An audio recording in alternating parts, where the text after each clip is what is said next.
Students, কালকে আমরা গতদিন আমরা 3 আর 4 করেছি, 4 দাগের অঙ্কটা করেছিলাম। আজকে আমরা 5 ও 6 দাগের অঙ্কটা করব।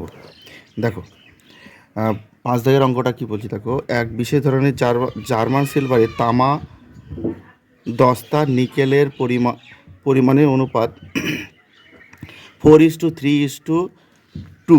এই ধরনের 54 কেজি জার্মান সিলভারে আর কত কিগ্রা দস্তা মেশালে সেই পরিমাণের অনুপাত 6:5:3 হবে। হিসেব কষে লিখি। চলো আমরা কষে দেখি।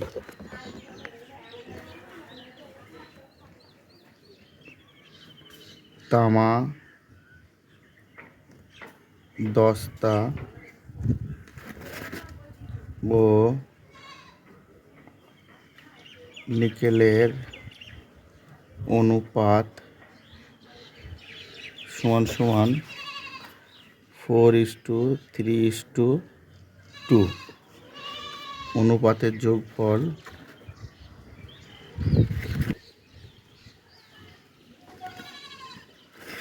যোগফল 4:3:2 =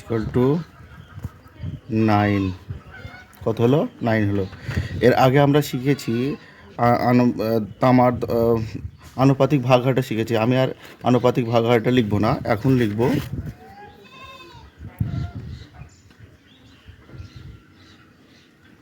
54 কিগ্রা জার্মান সিলভারে তামার পরিমাণ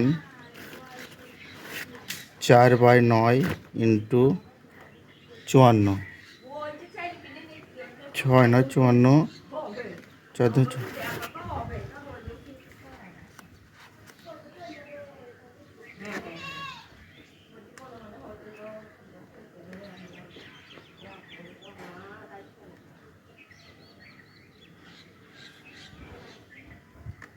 সিলভারে দস্তার পরিমাণ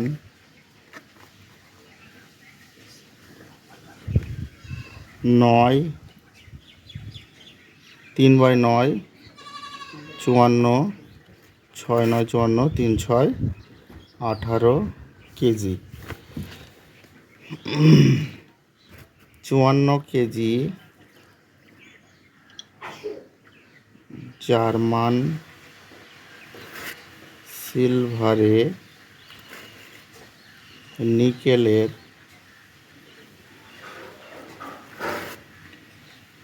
পরিমাণ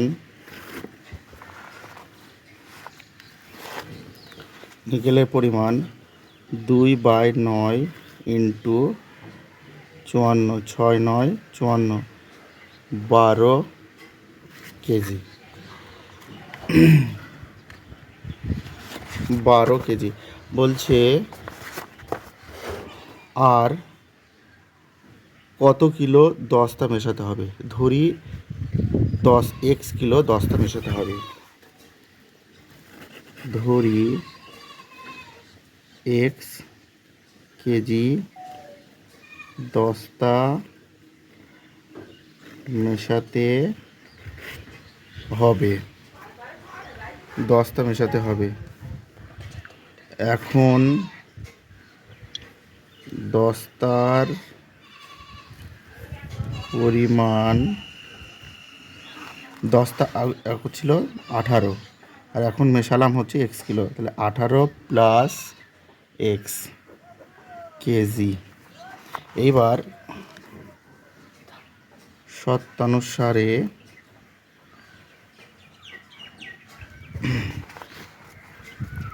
দস্তা 18 + x into nickel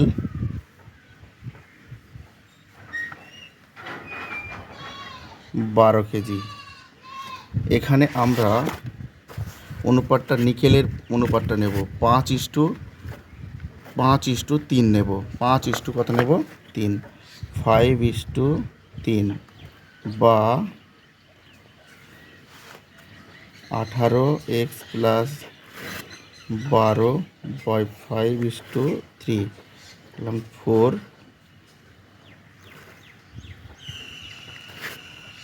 4 5 20, x = 8, 20 - 18, x = 2 KG.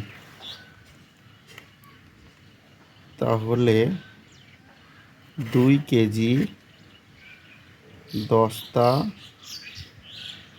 মেশাতে হবে। দেখো আমরা উত্তরটা দেখো ক কিলো বলে 2 কিলো দস্তা মেশাতে হবে। দেখো আমরা 12 দাগে 2 কিলো, দেখো 2 কিলো উত্তর। এবার 6 দাগের অঙ্কটি দেখো, 2 প্রকার গুঁড়ো সাবানে সোডা ও সাবান গুঁড়োর পরিমাণের অনুপাত যথাক্রমে 2:3 এবং 4:5। যদি প্রথম প্রকারে 10 কেজি, দ্বিতীয় প্রকারের সঙ্গে 18 কেজি মেশানো হয়, তবে গুঁড়ো সাবানের কত অংশ সাবান গুঁড়ো থাকবে হিসাব কষে লিখি। দেখো 6 দাগের অঙ্কটি। 6, প্রথম প্রকার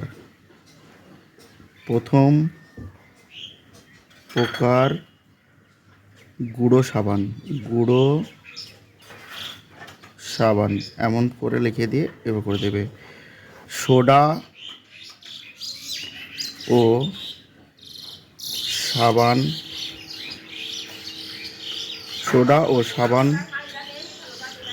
গুঁড়োর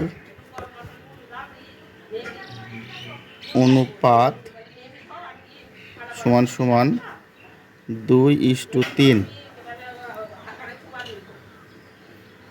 অনুপাতের যোগফল 2 + 3 = কত? 5। 10 কেজি গুঁড়ো সাবানের মধ্যে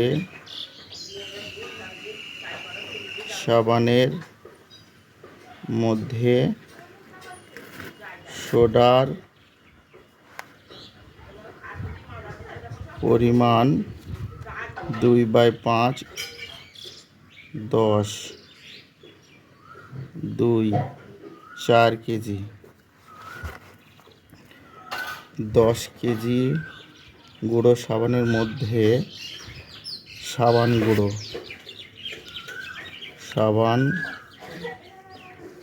গুঁড়োর পরিমাণ 3/5 ×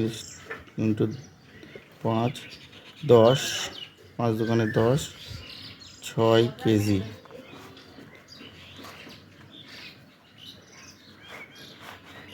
আবার দ্বিতীয়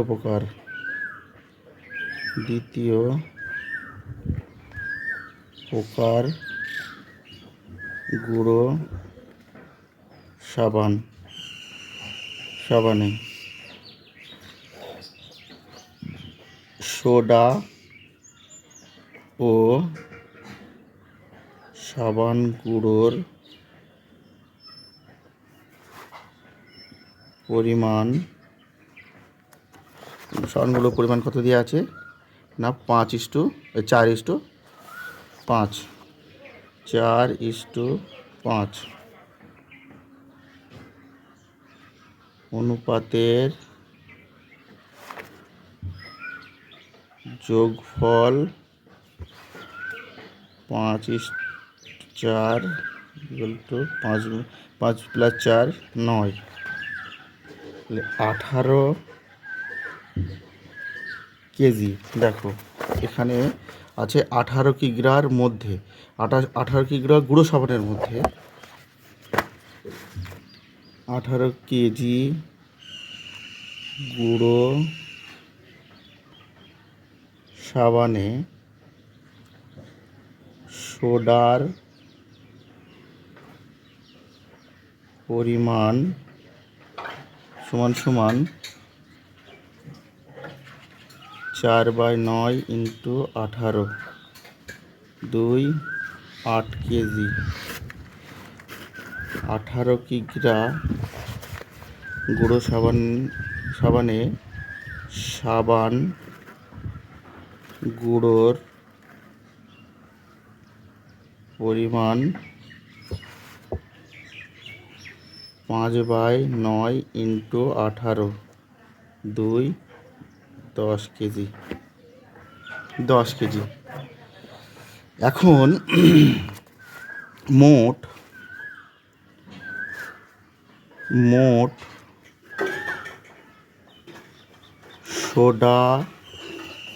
সোডার পরিমাণ,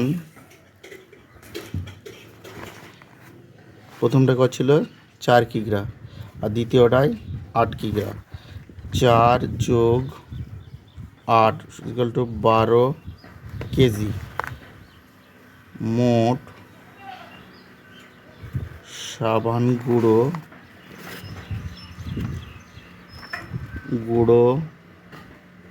গুঁড়োর পরিমাণ, প্রথমটা কত ছিল 6 কেজি আর দ্বিতীয়টায় 8 কিগ্রা। 6 + 10 = 16 কেজি।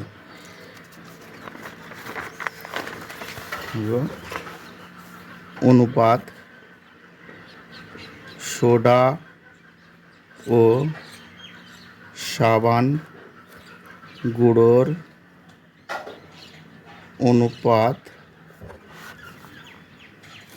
সোডার পরিমাণ কতটুকু 12 কেজি, 12 আর সাবান গুঁড়োর হচ্ছে 16, 3:4, 3:4, 3:4। তাহলে কি বলেছে, নতুন গুঁড়ো সাবানে সাবান গুঁড়োর কত অংশ থাকবে, সাবান গুঁড়ো, তাহলে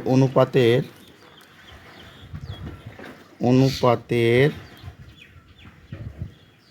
যোগফল 3 + 4 = 7। তাহলে সাবান গুঁড়োর